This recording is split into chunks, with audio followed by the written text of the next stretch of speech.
Welcome to the Interrogation True Crime Stories podcast. All the stories told on this show are either fabricated, alleged, or didn't happen at all, and shouldn't be used in the court of law. We hope.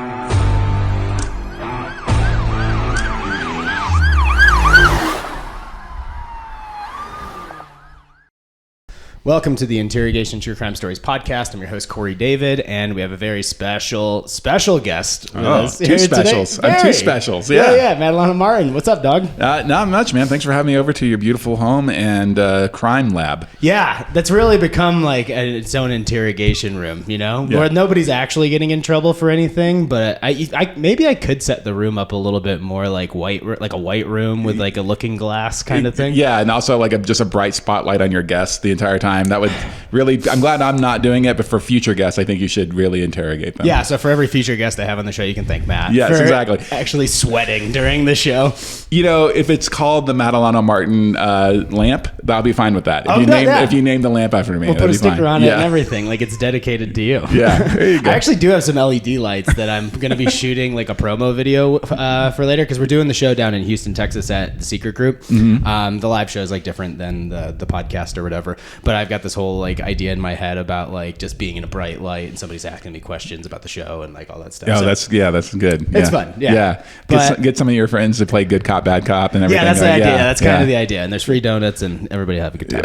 Yeah. But so talk to me about Denver, man. Like, when's the last time you were even here? I was here a year ago. I actually recorded my album at Comedy Fort almost exactly 1 year ago in January of last year. Yeah, so my album Midnight Nachos that came out in July of last year was recorded at the Fort.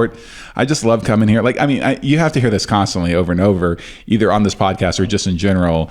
But I mean, the Denver comedy scene is pound for pound the best comedy scene in America. You think so? Yes, hands down. Talent level of local comics, but then also opportunities for stage time and quality stage time. Yeah. Like me and some other comics were talking about this, and we're like, you know, everybody says New York and LA, and obviously New York and LA are huge, and Chicago is a big one, but it really is, I gotta say, as far as like independent produced shows, the ones in Denver kind of knock it out of the park and are better than ones often in those bigger cities. Well, what's nice is that there's opportunities on a multitude of levels, you know, because you've got the big clubs here, and then you have like the independent clubs like Comedy Underground, Comedy Lounge, and then outside of that, there's just like a ton of independent shows that are on random nights of the week. And I always tell people too, one of the reasons I like being here, and I think it's great for comics, is that the town pays pretty well. That's like there's it, a precedent that was set here like a long time ago by our forefathers and probably the Growlicks, or whoever else. the three fathers. Yeah, right? The wise men. Yeah.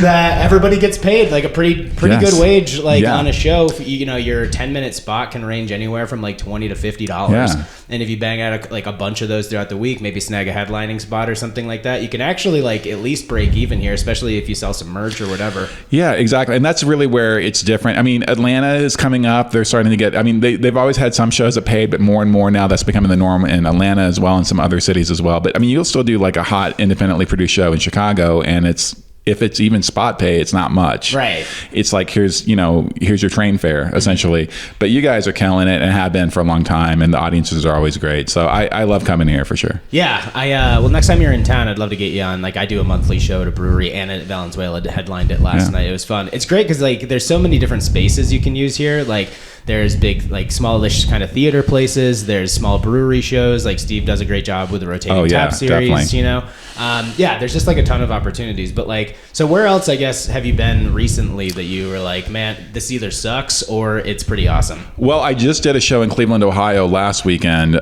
There's a group of young comics out there that are putting on a thing called Secret Society. And it was a midnight show on a Saturday. Sold it out, 100 seats. Apparently, they're continuing to grow it. You know, they had to move from, like, the 60 seat space to this 100 seat space, and it sold out so quickly. And like, just there seems like there to be, like, in the younger generation of comics coming now, there are more and more that are good comics and good producers. It used to be one or the other. Every now and then you'd have a standout, like, oh, they're a solid comic and also really good at producing. But I just feel like your generation of comics, there's more and more people that are savvy, They know how to get people into the shows, right? Yeah. They know how to market it. And then also they're solid comics. They're just really solid, strong comics on stage as well. And so the whole thing is good. You know, if the host of the show every week or every month is garbage, doesn't help. It doesn't help. It's hard. It's hard to get people to come back. You run a great show, but you need work. You know? It's like, have you ever thought about just focusing on the producing part? I mean, there are people that, you know, you want to say that to, but yeah, man. It's like you do this every week, huh? But I got to give the flowers to Secret Society, man. I had done 2 club shows about an hour south of Cleveland at a club there, and they, you know, threw me and the other comic Brent Terhune on this midnight show, and it was a banger, man. Like it seems like everything they're doing is right. And the key to success these days is naming whatever you're doing secret. Yeah. Yes. Or hush, hush, don't tell. Or It's either don't tell, secret, or underground, and you'll be a millionaire by next week. Exactly. Yeah. Book one of the hottest rooms in the country, as long as people perceive that they don't know anything about it. Yeah, exactly. Man, I'm working at the Underground this weekend, and like the late shows are billed as like secret lineup shows, and they're selling out. Yeah. People love the mystery. They like, love the mystery. Who could it be? You know? Which is, I don't know if that's deflating or encouraging, because you're like, if your name is on the poster and it doesn't sell, you're like, well, that sucks. Yeah. Yeah. That doesn't feel very good. Yeah. I mean, luckily, I'm not headlining any of my shows this time around here in Denver. I have in the past headlined like some brewery shows and stuff like that, or whatever. But there is like being the feature spot. Like, if nobody shows up, well, it's not my fault. Like, right. You know. Yeah, like, exactly. No pressure. Yeah, it isn't on me. You know. You get the cush spot in the show, right in the middle. Everybody's warmed up, and then you can just hang out the rest of the time, and there's no pressure on if anybody came or not. For sure, man. So tell people, like, so first of all, where can people find your special? So I have a brand new special that came out right around Christmas, which is terrible timing for a special to come out. It's called. It just like the release schedule. It got pushed back from its original release date because they had to do a re-edit on it. It's on Helium Comedy Studios. I was part of a series of specials that they taped over a year ago now. Congratulations. Thank you very much. I appreciate it. And it was very flattering to be asked, because there were a bunch of comics like myself that are good comics, but maybe not nationally known. Mm-hmm. Colorado's own Brent Gill was on it, right? A guy who can destroy, but maybe isn't well known all over, right? And so they had a bunch of us, but then they also had like legitimate, like big name comics, like Alonzo Bowden, John Doerr taped the same weekend that I did. Like they have like legit big name comics in the mix too. So it was very flattering to be asked to do this. Mm-hmm. My special was a little weird. Why do you say that? Well, it was there was one particularly wasted woman right up front, dead center, front row, that I have to kind of deal with. And I'm not a mean comic. I don't dunk on her or anything like that. I don't call her a name, but she is interrupting the show. So we just kind of came to an agreement, me and the director, Jimmy Chairman, of how we were editing this, that we just decided, instead of trying to edit around her, which was kind of almost impossible in a way, we decided to just make it more of a document of what the Friday Late Show is. Okay. And so people have said it's like really compelling. Like, you know, I got maybe 2/3 of the jokes out that I wanted to, because I'm dealing with her, and then another drunk guy over to the right starts trying to be part of the show. Another drunk woman in the back yells out during my setup for my closer.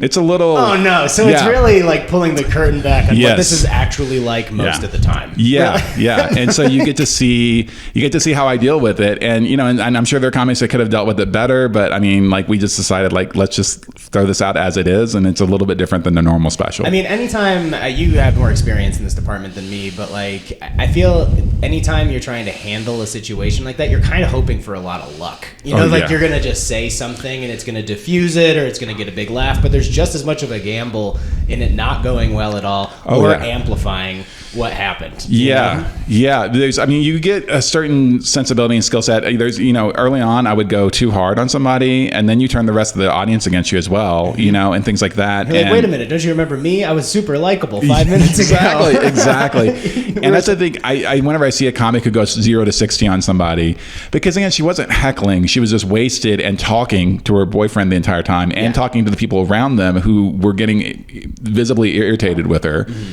And she's just talking nonstop, and she's right up front. So it wasn't like she was yelling out, "You suck," or whatever. And the same thing with like the drunk guy over here. He was being very encouragingly trying to be part of the show. Yeah. So I'm not going to go hard on him, but you're right, man. It's like, you got to like hope that you thread that needle the right way, because you could crack it wide open, and now more people want to get in on it. Right. As soon as you open the floodgates, and all of a sudden, it's like somebody doing too much crowd work up top, you know? Now all of a sudden, it's somebody else's responsibility after they're done to corral the room a little bit. Be like, guys, come on, let's settle down a little bit. Well, I mean, that's why, I'm at the point in my career where I headline some rooms and I feature other rooms. And when I'm headlining, I will get into a little bit of crowd work. I got a couple bits where I want to talk about, relationship stuff. I'm on a second marriage, so I want to talk to other people who've been married multiple times. Yeah, because things like that. It can be fun. It can be super fun. It can be super. It's like gets you outside of just presenting the material. Exactly. Yeah, and I've had very, very funny, sweet interactions, and things like that from that. But I don't do that when I'm featuring,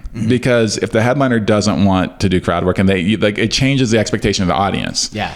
And it's like, because then the next comic goes up and they're just joke, and the audience is like, well, I thought we were part of this. Yeah, what happened? Aren't you paying attention to us? Yeah. So it's something you have to kind of read the room and know when to do it and when not to, for sure. Oh yeah. So before we get into the rest of the show, let everybody know where they can find your stuff: Instagram, Facebook, wherever else. Yeah. So the special's on YouTube. It's free to watch on YouTube on Helium Comedy Studios. The easiest thing to do is just either search on there for Tango in Philly, or my name, which is Mat Alano-Martin. There's only one T in my name, Matt, and then it's ALANO-MARTIN, and that's the same for all the Insta and everything. It's just my name.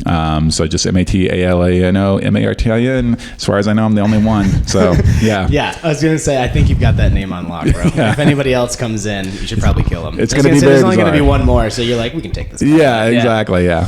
All right. So are you a fan? Were you ever a fan of the movie Office Space? Oh, of course. Yeah, I loved following, it. right? Yes, of course. Fantastic movie. All right, so just tell me what you think of the headline. Seattle tech worker charged for theft inspired by the movie Office Space. So it actually happened. Somebody did it. Did the software where it was rounding off the fractions of pennies? Yes. Okay, well, first of all, this is bad journalism. It should say inspired by Superman 2, the plot of Superman 2, which is what they say. Everybody knows. Which obviously. They say that in Office Space, like when they're trying to explain it, that's like, it's Superman 2. Yeah. Like trying to break it down to its most simple parts. It's like, I'm not wrapping my head around this. Did you see Superman? Did you know? You know the movie, right? Yeah, it's this one with Richard Pryor. He's the hacker. Yeah. Anyway, well, my thoughts on this headline is what is the company that they were stealing from? Okay, so it is. He's a software engineer. Okay. Yeah. So on brand already. Yep. And the first part of the article basically just talks about. So his employer is Zulily.com. I don't know what that is. Not familiar with the company. I was hoping it was something objectively evil, and we were like, well, good for this guy. Oh, they're probably just buying properties left and right, and kicking poor people out of neighborhoods. Let's just run with that. We'll go assume that. Yeah. We're just gonna assume that they're gentrifying swaths of cities, making chemical weapons. Both. Yeah, they have different divisions.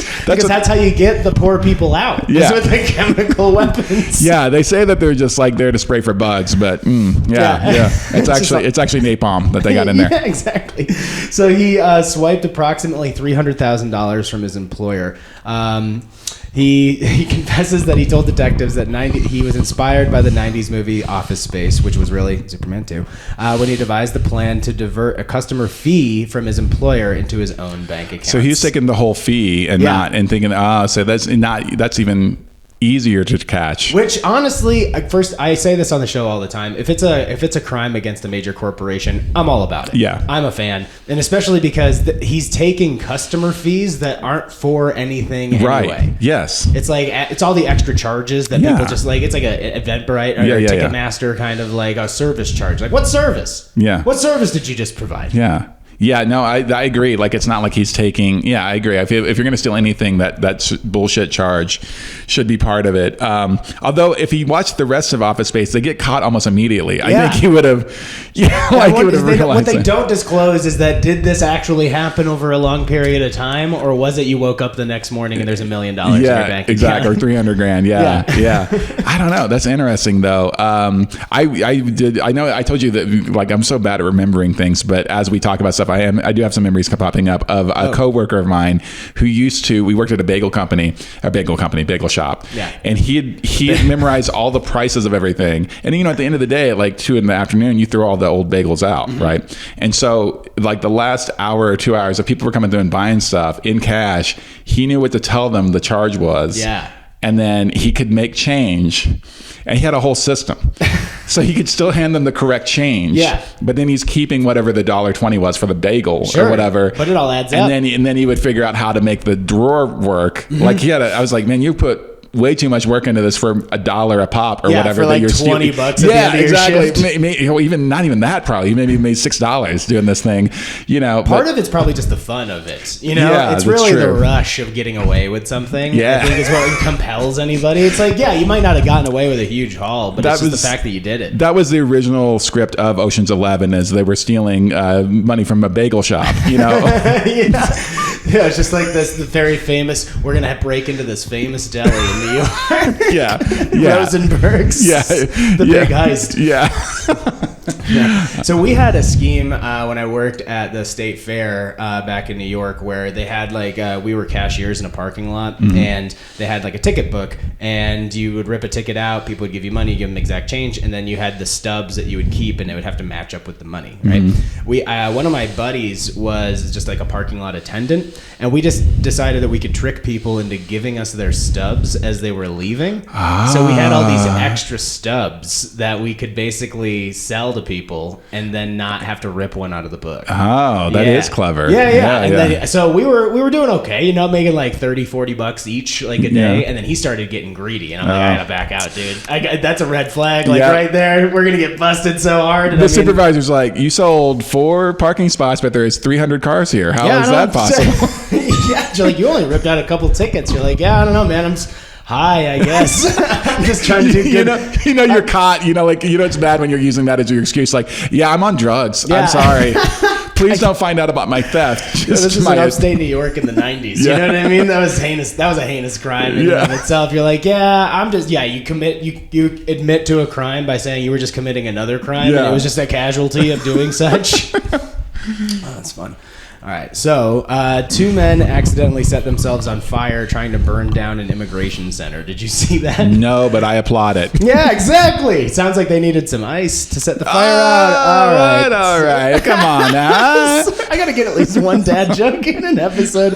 I can't help myself. Yeah, so these idiots were running around trying to throw gasoline on an immigration office, and then they had gasoline on their clothes, and they tried to set the fire too close. Send me that video. Yeah. I want to see it. I can link it later in the episode. But I just think it's insane that how can you be I guess I don't know if you're just so enraged by what you're doing that you just aren't thinking clearly, or this is just a crime of pure stupidity. This is a Darwin Award. If you remember those. Yes, of course. From back in the day, you're just like, you deserved this, you piece of shit. Of course, yeah. No, I think that it could have been both anger, were they drunk or anything, or was this in the middle of the night after they were getting worked up watching 24-hour cable news and drinking, and we're gonna go do that.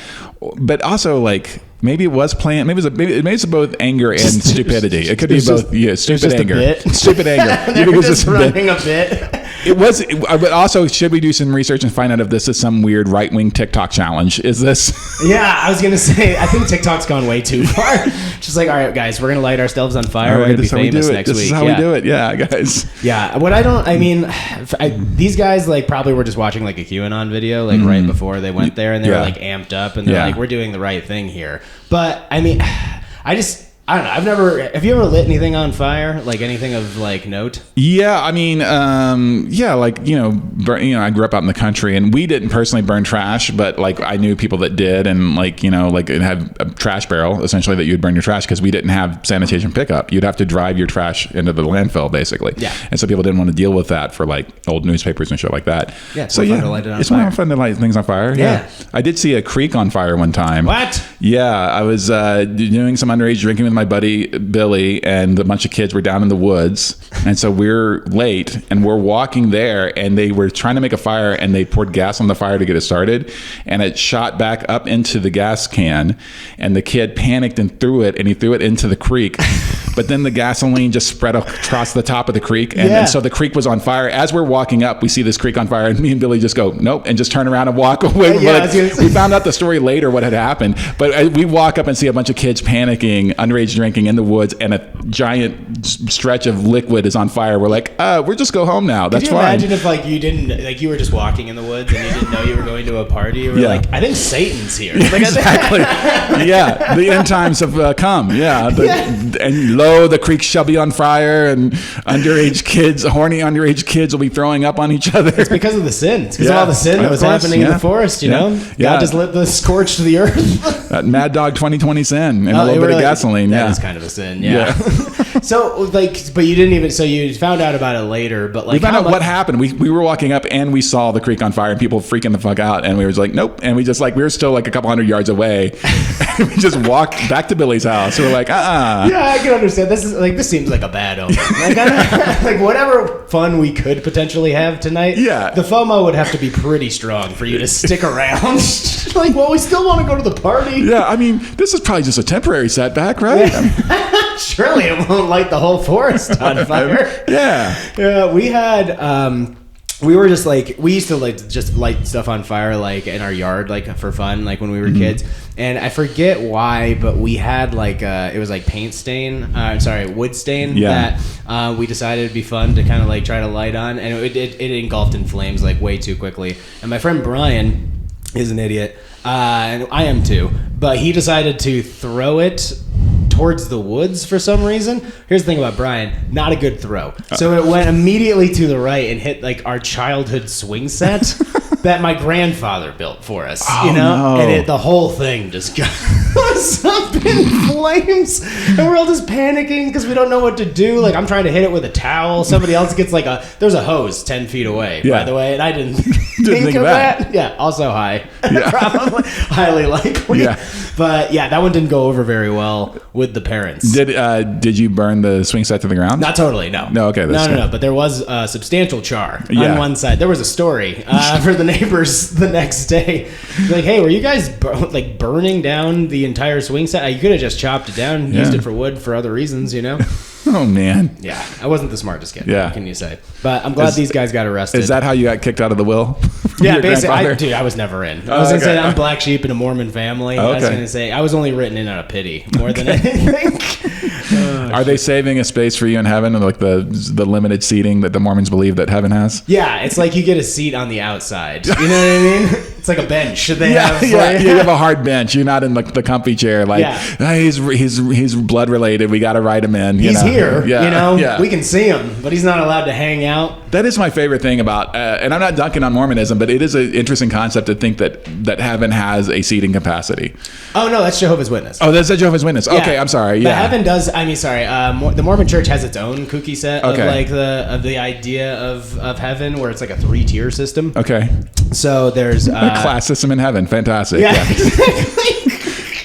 And the lowest tier is Catholics, and they also call that tier hell. Anyway, right. But that's where the most fun's probably happening. Probably, yeah, but you're not in hell technically. It's still it's still supposed to be better than Earth, but you're not at like the top level. Okay. It's like a bad Vegas nightclub. Nobody's allowed to drink, but you had to pay a lot of money to get in. Yeah, you're just standing around like, I guess this is fun. I guess. Yeah, and then they don't have. It's not like hell, but they have an area that's So outer darkness is basically hell. That's what they call it. Mm-hmm. And there's also like a limbo that exists for if you weren't baptized Mormon on this planet.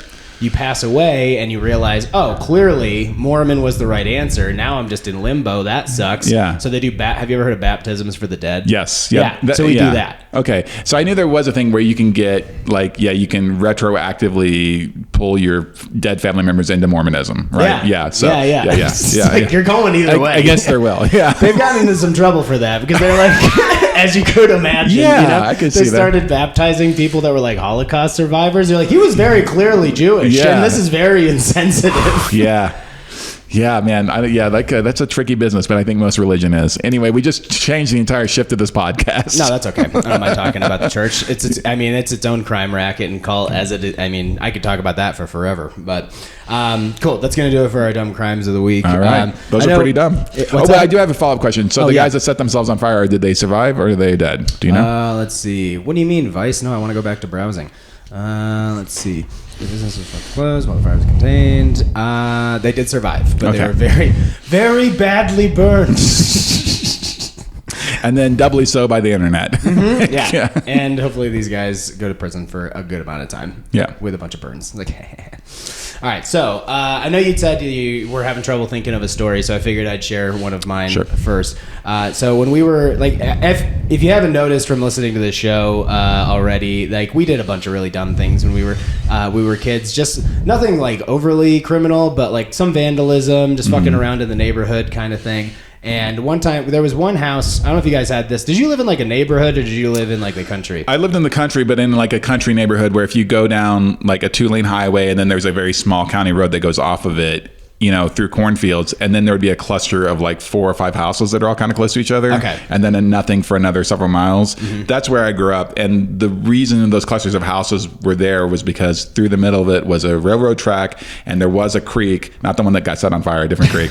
Some creeks. That ran sort of behind it. And what that was is because of the railroad tracks on the creek, it made this a sliver of land that the farmers couldn't farm. Oh, okay. Right? Because they couldn't easily get their equipment across it. And so they sold off that strip of land very cheaply to the laborers who worked the farms, which was what my great-grandfather was. He was a laborer. Got it. And so he built a little house on that, which just then kept going down the line. And so I grew up in the house that my great-grandfather built, which was a very tiny little house on this little plot of land. But there were like 4 or 5 other families that this kind of, sort of a similar situation. Not all of them had gone back as many generations as ours had. But it was like a poor rural, but it was like a small community because all our houses were fairly close to each other. Together, yeah. So you had some neighbors. Yeah, we had some neighbors. Did you ever fuck with the neighbors at all? No, we were all pretty tight actually. Everybody was pretty good. There was this is not the story I was going to tell, but there was one family that was a little bit farther away. Tell more of them. There's one family that was a little bit farther away, physically removed, but also like the dad was not a good dude and was very abusive to his kids. And when we were in high school, the son killed the dad. And then there was a standoff with the state police. So our whole neighborhood was like on lockdown because he killed the dad and like his brother or somebody called it in. And so as you should. As you should probably. I think we should report this. And so then there was a standoff because he had a gun, right? Like that's how he killed his dad, is with one of his dad's guns. And so so there was like a day where our neighborhood was like all locked down with state police and everything. And he surrendered peacefully, and I don't know what happened to that kid because he was only 15 when he did it. Yeah. But it sounds like but as 15 years of abuse. Yeah, 15 years of abuse, and he finally pulled the trigger. Snapped, yeah. Yeah, I don't blame him. Yeah. I was going to say, especially in a situation where I'm sure if maybe he was trying to get, like his dad was trying to kick the shit out of him again, you're like, no, we can't do this. Yeah. Like, we're done. If I remember correctly, I think he killed while his dad was drunk, passed out on the couch. He just had enough. Like he saw his opportunity. And took it. Yeah. Yeah, because he was drinking Mad Dog 2020. It was his demise. There was a lot, well, I'm sure that was just like cheap, shitty beer. There was also a lot of moonshine in our community because there were a couple where was this? This is in Clark County, Indiana, which is about 45 minutes north of Louisville. But a guy that I went to school with, his dad actively moonshined. Oh, really? When you went into their house, they had 2 stoves in their kitchen. One was for cooking, and the other one right next to it had a still built into it. So like the burner system was how you made the moonshine. It's like how I boiled the alcohol down and distilled it. Did you drink a lot of that when you were a kid? I did, yeah. So why you don't drink anymore? Well, and just say that started the path, but just light it on fire. Man. Hey, you know what? Instead of casual drinking, let's just pour some gasoline in my stomach. Essentially, yeah. As a kid, like, no, he would. My friend, he would like swipe some of the mason jars of moonshine from his dad, and he would bring them to school, and we would drink it at school. Mixed with Cokes. We'd mix it with soda pops and like get hammered at school, particularly at basketball games, like the Friday night basketball game in the gym. Yeah. I have drunkenly fallen down bleachers more. Like a comical amount of times. And like the thing is like it becomes part of the tradition. It does, it's like every home game. All right, Matt, here we go. And it's just like the fact that no teacher ever, why do these kids keep falling down? Why are they so, and we were all like hoodlum, like long hair, like heavy metal listening kids. Like why are they so enthusiastically at this basketball game? And so all kinds of hijinks. With moonshining, were they like selling it or were they just kind of like giving it away? No, his dad sold it and everything, but his dad also drank a bunch, and so he didn't drank a bunch of his own moonshine and his own products, so he didn't keep a great track record of what was in the cabinets. Like so he didn't notice when one went missing, right? Yeah, of course. So that was how we got started, and then move on there to Mad Dog and Did you ever learn how to make it or anything? No, you were around it enough. No. I mean, I technically know how, and there's back and forth on this story. I've heard a couple of uncles say yes, it was true, and a couple of uncles say no, it wasn't. But apparently, my great grandfather also moonshined, and he had like a secret basement in like this old gas station or whatever. Sick. And so that's where he moonshined. A couple of my uncles are like, yes, near gasoline. it's absolutely true. No, the gas station wasn't in service anymore. It was an old abandoned. It was like an old abandoned gas station essentially. Get some high powered burners. Yeah. Well, I mean, no, you just put the moonshine instead of the gas in, and then you have biofuel basically. Yeah, right. But yeah, man. So I mean, I guess it's in my family, but I never learned how to do it or anything. Yeah, I was just curious because I mean, that was just never really around. Like that wasn't in the suburbs of upstate New York. No, that wasn't. But I mean, I hear about stories about, I worked in the beer industry for a long time, and how a lot of these old like liquor and beer distributors like used to basically be moonshiners and runners and things like that. And then they went legit. Yeah, basically. As soon as it was legalized, they weren't like, all right, we're done with this business. It's like, no, we're going to keep doing it. Yeah. Know? So, I mean, would you say that like a lot of people like where you grew up were doing that, and it was kind of like, I don't think you had a guy, you know what I mean? Like Tom's moonshine sucks, but Ted's moonshine, that's the stuff. I don't know. I mean, I only knew about my friend Donald's dad doing it, and like I think that one of the reasons also that people kept doing it was like sort of tradition, but also like you couldn't buy moonshine, and some people like it. It really has a specific flavor and taste. If it's made well, it's great. I mean, it's strong as shit. I mean, it's super strong. But I actually have a friend now, my brother-in-law's best friend. He's taken up to moonshining. Oh, really? Yeah, kind of in his retirement age. Is it something you can basically legitimize now, or is it? No, you can, but it's the same thing as like getting anything else, like a license for anything. It's like you have to go through so much. He's definitely not trying to do it legitimately. He's making small batch because he wanted to figure out how to do it. Yeah. And he gives it to his friends. Cool. He's not like selling it or anything like that. And unfortunately, I'd already stopped drinking before he started making his, so I don't know, but everybody says it's good. Everybody says he does a good job on it. So hell yeah. Well, he wants to sponsor the show. I'll see if he wants to. Yeah. Send me a crate.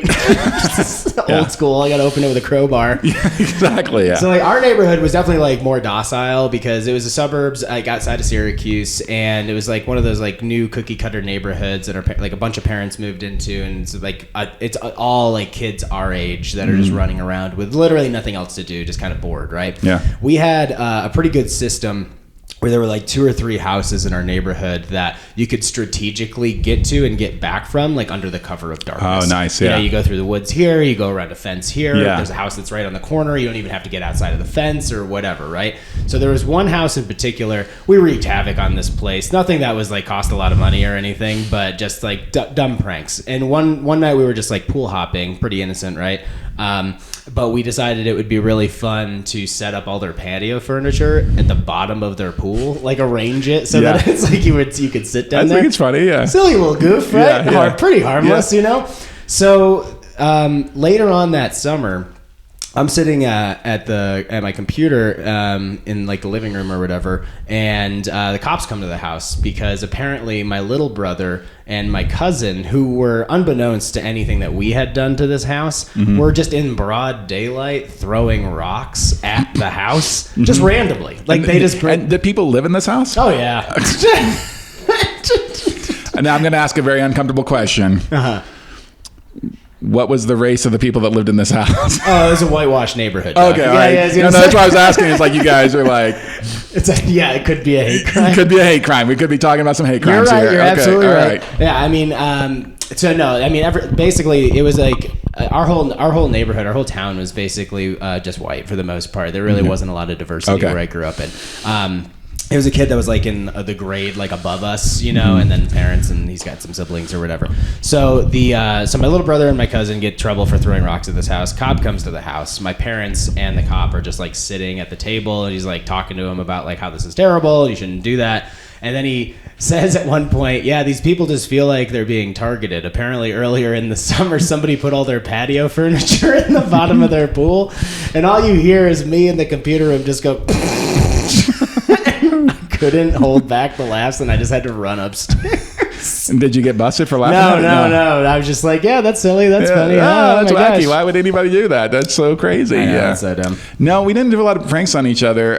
There was a bunch of stuff that I think people, I don't know, some country people probably still do this, but like, you know, like we shot guns so young. Like I owned a .22 rifle when I was like 8 years old. See, I never really was exposed to guns until like way later in like kind of, I think college was like the first time, because we had friends that lived out in the country, like outside of Buffalo, and that's what we would do the same thing. We would just go out to like cornfields and stuff. And you do target shooting, and it's just a way of life. I mean, my family wasn't really hunters. Like my dad wasn't really into it, and so we never did that. But I mean, we grew up with all kinds of weapons, and it was just normal. Like, yeah, didn't even dirt think about bikes. it. Like we had like little, you know, like off-road dirt bikes, like little motorcycles for little kids, you know, kind of things that we would just fucking haul ass on, you know, sometimes wearing a helmet, sometimes not, you know, so it was a fun way to grow up for sure. Yeah. All right, dude. Well, thanks for joining the show. I really appreciate it. Of course, man. I was gonna say, was there another story that you wanted to kind of get to? I know you said this isn't the one you wanted to share, but I appreciate you sharing the stuff that you did. But I mean, it just